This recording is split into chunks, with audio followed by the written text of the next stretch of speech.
नैजिस्नि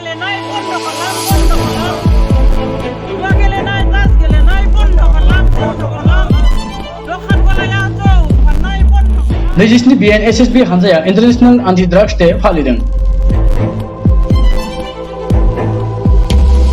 नैजिस्नि BN हाउली SSB हानजानि दैदेननायाव बर'बाजाराव बोरगाव केम्पनि SI भुबनेश्वर राजबंशीनि दैदेननायाव बर'बाजाराव थानाय नैजिस्नि BN हाउली SSB हानजाया 22 नं कक्लाबारि बियाबनि सिङाव थानाय दिहिरा हायना बाजाराव ओनसोलनि सुबुंफोरखौ लानानै इन्टारनेशनल एन्टि ड्राग्स डे फालिदों।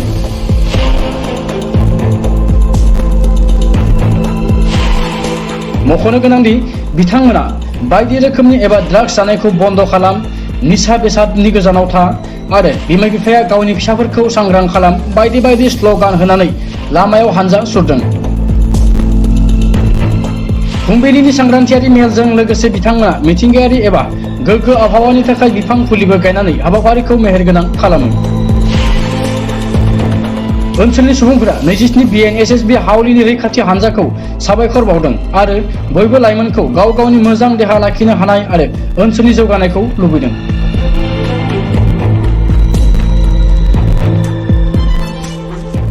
ইন্টারন্যাশনাল ড্রাগস এগেইনস্টৰ কাৰণে আমি আজি আমাৰ 27 BN SSB হাউলিৰ পৰা শ্ৰী অভিষেক আনন্দ কামানেন সাহেবৰ নেতৃত্বত আমাৰ এফ কোম্পানী বড়বাজাৰ আৰু বিয়পি বেতবাৰী লগ হৈ ড্ৰাগছ বিৰোধীৰ বিষয়ে আমি ৰাজ্যক সতৰ্কতাৰ কাৰণে আমি ৰেলীত ওলাইছোঁ আৰু কিছুমান ভাষণ দিয়া হৈছে।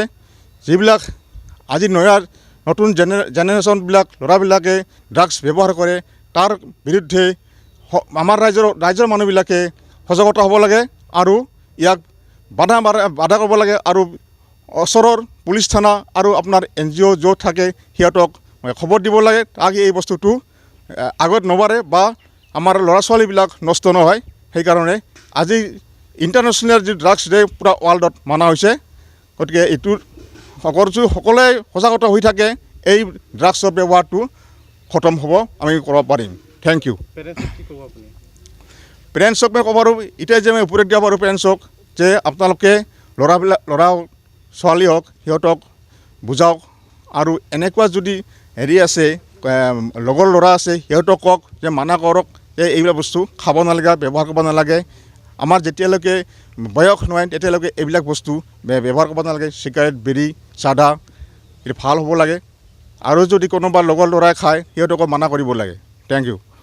जोङो दिनै दिहिरा ओनसोलाव बिथांमोना दिनैनि बे निसा बुस्थु लानाय बिनि सांग्रांथि मेल खुंफैनायखौ जोङो दिहिरा हिसाबै जोङो बिथांमोननि बे मेल खालामफैनायखौ जोबोद गोजोननाय मोनदों। बिथांमोना बेफोरबायदि खालामफैनानै जोंनि ओनसोलाव जिखिनि उन्दै सोलोंसाफोर उन्दै गथ'फोर बिसोरो जिबायदि गाज्रि लामाजों खारदों निस्सय बे मेलनि गेजेरजों बिथांमोना जोंनि दिनैनि बे मेलजोंनो एसे सांग्रांथियाव फैगोन जोङो बेखौ एसे मोनदांदों। दा दिहिरा ओनसोल बा हालामनि सायाव नोंथाङा मा बुंगोन? जोङो दिहिरा हिसाबै बे ओनसोलनि हिसाबै जोङो बेखौनो बुंगोन जोंनि दिहिरा ओनसोलाव माखासे मानि उन्दै फरायसा फरायसुलिफोराबो आथिखालाव माखासे मानि बेफोर लानाङि बेसाद ड्राग्स गान्जा बेफोरदि निसा बेसादफोरखौ लायो। थिग बेबायदिनो जोङो ओनसोल हिसाबै बा जोंनि माखासे बेयाव संगठनफोर दङ, क्लाब हिसाबैबो दङ, माखासे जोंनि बाजार कमिटि बेफोरो जोंनियाव दङ। दा बिथांमोनजों जोङो ज' जानानै जोंनि बे ओनसोलनि गासै जायफोरा गाज्रि लामाजों खारो बिथांमोनखौ जोङो नायनानै जोङो बबे लामाथिं खारगोन बेखौ नोजोर होनानै जोङो बिथांमोनखौ गोथों लामाजों लांनो थाखाय जोङो नाजागोन।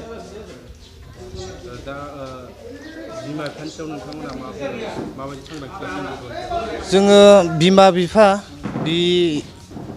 बिथांमोनखौ जोङो ओनसोलनि गासैबो बिमा बिफाफोरानो जेन गावबा गावनि गथ'खौ मोजाङै नोजोर होनानै बेफोरनि निसा बेसाद लानायनि जि बिसोरनियाव सानथाय दङ बेफोरखौ बिमा बिफाया एसे सांग्रांथि खालामनानै गावबा गावनि फिसाखौ एसे नोजोर होयोब्ला जोङो गोजोननाय मोनगोन